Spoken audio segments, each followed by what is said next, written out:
Hello friends, welcome to our YouTube channel of Avatar IAS academy. आज हम पढ़ेंगे मध्यकालीन इतिहास के तीसरे चरण मुगल साम्राज्य के बारे में। लेकिन हाँ, वीडियो को देखने से पहले चैनल को सब्सक्राइब करें, बेल आइकन को प्रेस करें और ज्यादा से ज्यादा शेयर करें।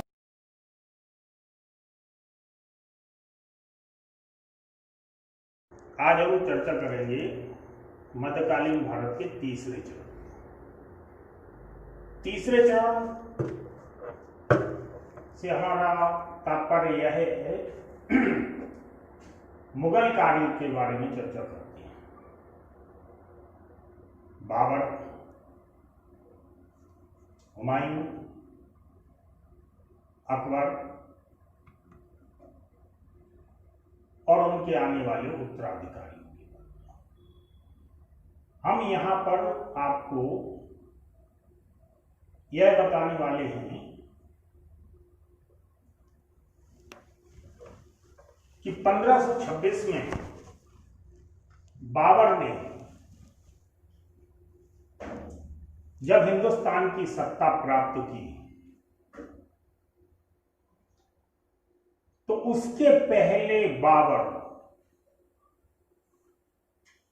उज्बेकिस्तान के फरगना का जब छोटा सा शासक था तो उसकी अपनी परिस्थितियां क्या रही और उसने भारत की ओर क्यों देखा।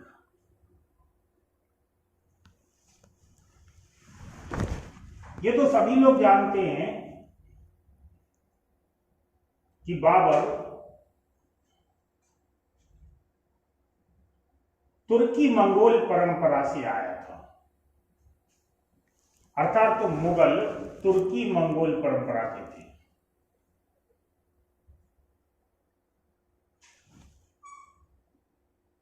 इसका मतलब यह हुआ कि बाबर के माता पिता का संबंध तुर्क और मंगोलों से रहा है।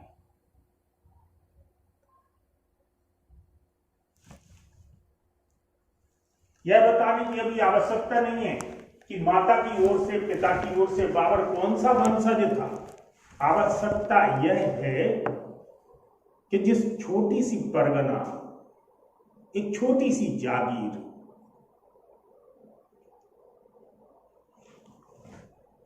जो उज्बेकिस्तान में थी और एक छोटी सी उम्र में जब बाबर वहां का शासक बनता है तो वास्तव में उसकी स्थिति शासक की तरह नहीं थी। वास्तव में वह हमारे यहां की एक चौधरी की तरह था। हमारे यहां 40 गांव 50 गांव का जो एक चौधरी होता है उसकी तरह ही उसकी सत्ता थी। उससे बड़ी सत्ता नहीं मान सकते। बाबर महत्वाकांक्षी व्यक्ति था। उसने अपनी तुझ के बाबरी में जो लिखा है, मुबय्यन शैली में जो लिखा गया, उसकी अपनी भावनाओं से पता लगता है। कहा जाता है कि उसकी दादी उसे बचपन से ही कहानियां सुनाती थी हिंदुस्तान की विजय के बारे में, तैमूर लंग के बारे में कहानियां सुनाती थी। किस प्रकार से तैमूर लंग ने हिंदुस्तान को लूटा, यहां कत्लेआम मचाया, किस प्रकार से हिंदुस्तान में अन्य लोगों ने आक्रमण किए और यहां से धन लूट के लाए। अर्थात वो बचपन से सुनता आ रहा था कि हिंदुस्तान बहुत धनाढ्य देश है या बहुत धनाढ्य क्षेत्र है और वह अपनी धन की संपदा या आकांक्षा को पूरा करने के लिए हिंदुस्तान आना चाहता था। वास्तव में देखा जाए तो प्रथम चरण में वह लुटेरा ही था, यानी लूट के लिए आया था। उसका कोई ऐसा विचार नहीं था कि वो हिंदुस्तान में रह के एक शासन करेगा या हिंदुस्तान में रह के अपनी वंश परंपरा को बढ़ाएगा। आया तो उद्देश्य लूट के उद्देश्य ही था। बाबर खुद कहता है कि जब से वह फरगना की गद्दी पर बैठा तब से हर रोज वह हिंदुस्तान को विजित करने का सपना देखता रहा। जब हिंदुस्तान में बाबर आया और जब हिंदुस्तान पे उसने आक्रमण किया और जब हिंदुस्तान को जीतते हुए जा रहा था, तब भी उसने कहा कि हिंदुस्तानियों ने दिल खोल के मेरे साथ दुश्मनी निभाई। जिन जिन क्षेत्रकों में मेरी सेना गई, जिन जिन क्षेत्रों को मैं जीतता चला गया, उन क्षेत्रों के लोग अपने घरों में आग लगाते चले गए, अपने अनाज को जलाते चले गए, कुएं और तालाब में जहर फेंकते चले गए, जिससे मैं आगे ना बढ़ सकूं। यानी वह बताता है कि तैमूर लंग की त्रासदी अभी इनके मस्तिष्क से उतरी नहीं थी। बाबर को उस समय तैमूर लंग का ही रूप माना जाता था, इसलिए इस प्रकार की गतिविधियां देखने को मिलती हैं। बाबर ने भारत को जीतने के लिए एक क्रमिक प्रयास किए।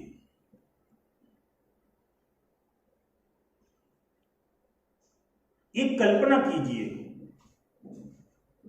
1483 में जन्मा एक व्यक्ति 1494 में गद्दी पर बैठता है और 1494 से लेके 1526 में हिंदुस्तान को जीतता है।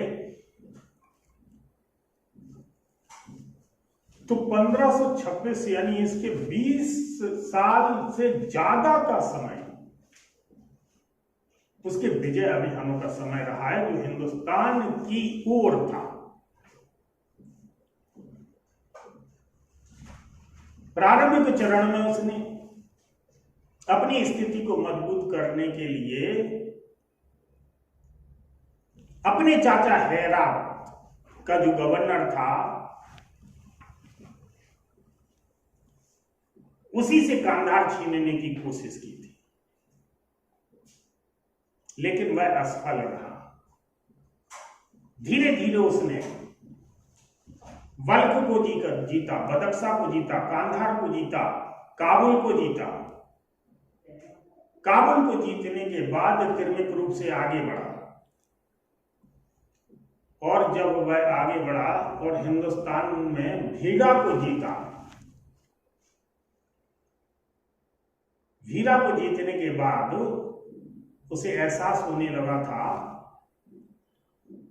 कि अब भारत दूर नहीं है। हालांकि इन क्षेत्रों को जीतकर वह वापस चला जाता था काबुल की ओर। उसकी अपनी मोहब्बत काबुल से बनी रही।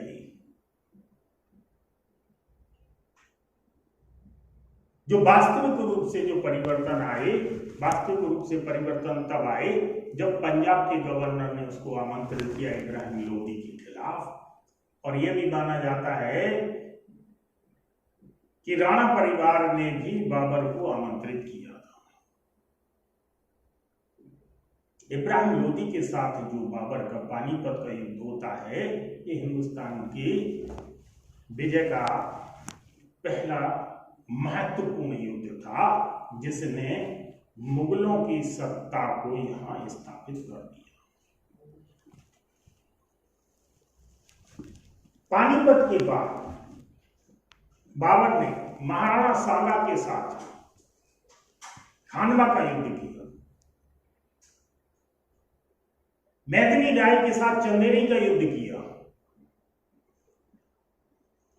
और फिर 1526 से 30 का शासन बाबर का युद्धों में चल रहा।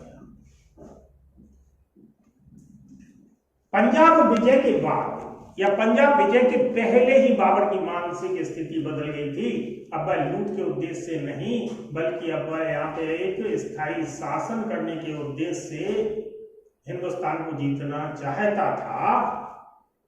इसीलिए उसने कहा था कि अब काबुल की गरीबी दोबारा नहीं। हम आपको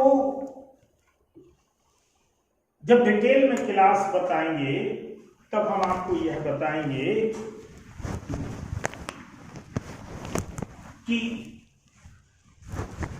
अगर आप बाबर की जगह होते तो क्या करते हैं।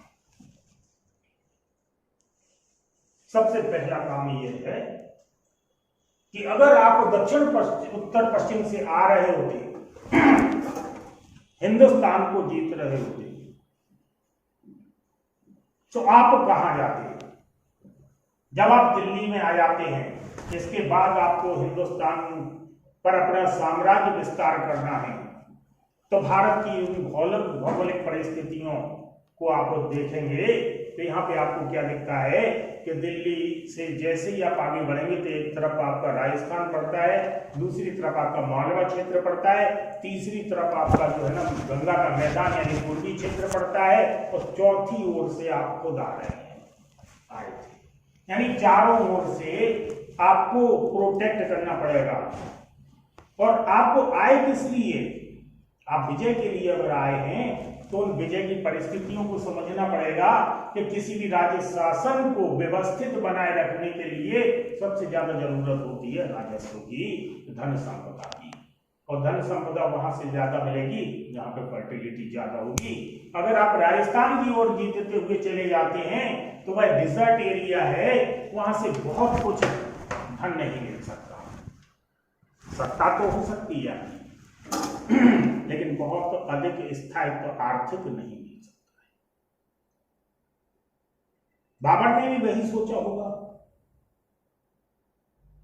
कि डिजर्ट में जाके संपूर्ण राजपूताना को जीतने से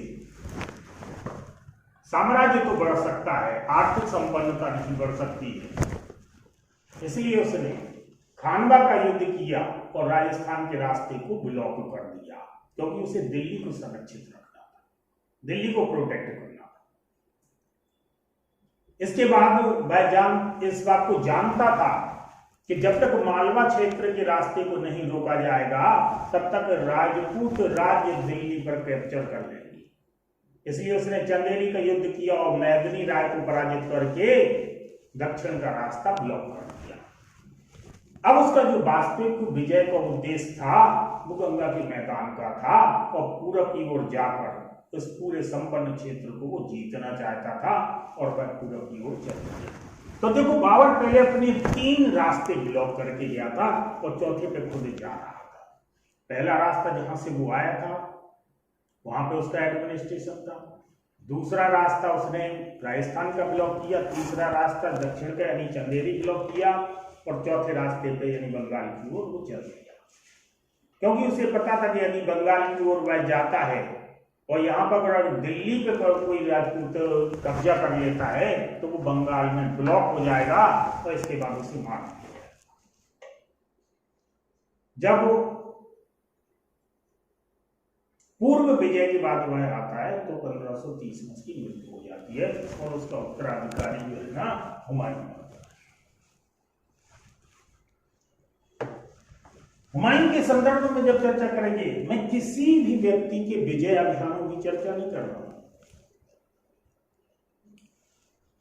किसी भी व्यक्ति के विजय अभियानों की आपको चर्चा और बाकायदा डेट और फैक्ट आपको लॉग इन करने पर ही मिलेगी।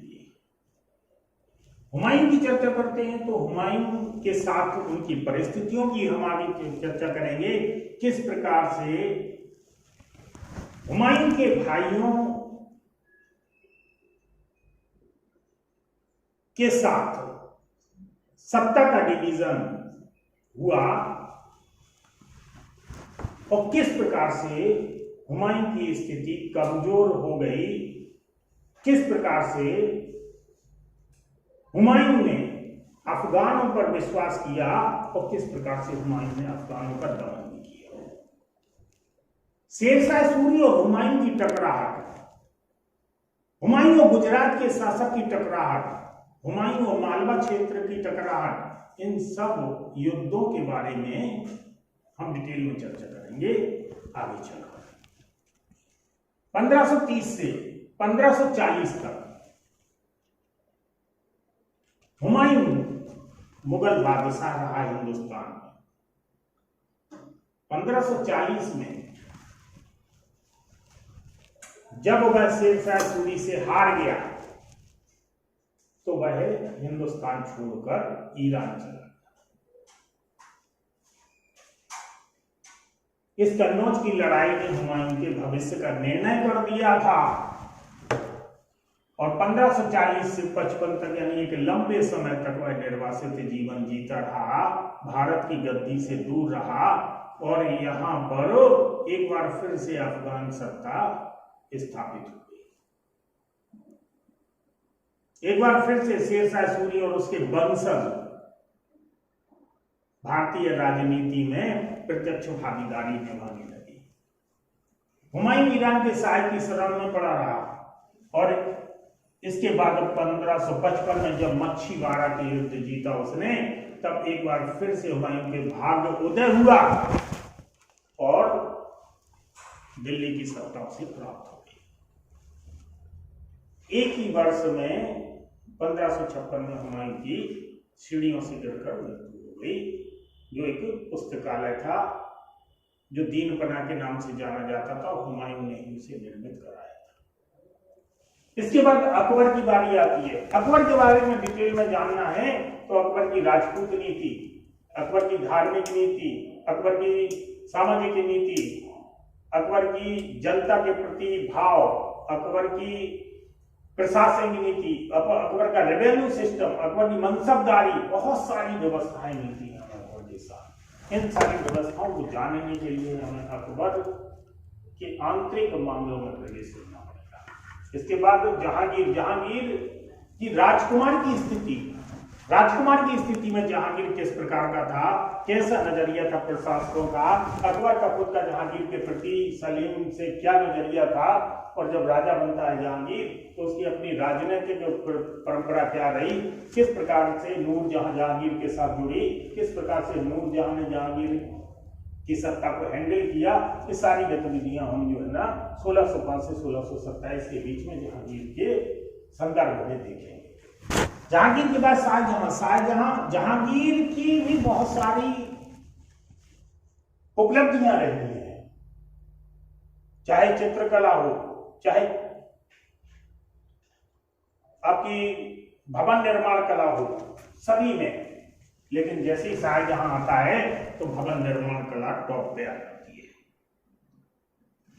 शाहजहां का उद्भव, उसका आर्किटेक्ट ताजमहल सबको पता है, आगरे का किला, दिल्ली का लाल किला, जामी मस्जिद, अनेक प्रकार के उसके आर्किटेक्ट इस देश में मौजूद है। शाहजहां की पूरी गतिविधियां किस प्रकार से, शाहजहां दक्षिण में अपने राजनीतिक प्रभुत्व को जमाना चाहता था। और शाहजहां के बाद हम औरंगजेब के बारे में चर्चा करेंगे। औरंगजेब के संदर्भ में उसकी दक्षिण नीति, औरंगजेब के संदर्भ में उसकी रूढ़िवादिता, औरंगजेब के संदर्भ में उन सब राजनीतिक और धार्मिक परिस्थितियां जो औरंगजेब ने तब्दील कर दी थी और उन्हें चेंजमेंट किया था, औरंगजेब का कठोर शासक के रूप में देखना, क्या वास्तव में वो कठोर शासक था या परिस्थितियों के अनुकूल उसे कठोरता का चोला पहनना पड़ा था। इन सबको हम यहां पर देखेंगे। इसके बाद फिर उत्तरवर्ती मुगलों की चर्चा करेंगे। उत्तरवर्ती मुगलों में बहादुर शाह प्रथम से लेकर बहादुर शाह जफर तक के सभी मुगल बादशाहों को लेंगे और उन सभी मुगल बादशाहों के बारे में